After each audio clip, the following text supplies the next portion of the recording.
Hello everyone, చూస్తున్నారు కదా పల్లకిలో పెళ్లి కూతురు. సో తెలిసిన వారికి ఐడియా వచ్చుండొచ్చు, తెలియని వారి కోసం చెప్తున్నాను. సో విజయనగరం మా అన్నయ్య మ్యారేజ్కి వెళ్ళామండి. సో ఏంటంటే మా విజయనగరంలో ఎలా అంటే పెళ్లి కూతురు వాళ్ళ పుట్టింటి నుంచి వచ్చాక అత్తగారి ఊరి పొలిమేర దగ్గర ఉంచుతారండి.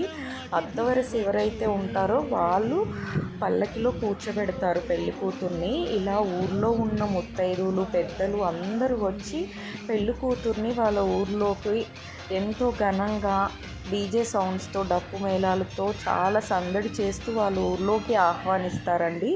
సో ఇది నాకు చాలా నచ్చుతుంది. సో ఇది ఇంకా మన విలేజెస్లో పాటించడం అనేది చాలా అదృష్టం.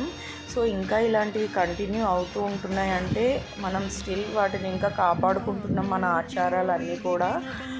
సో ఇది చాలా బాగుంటుందండి.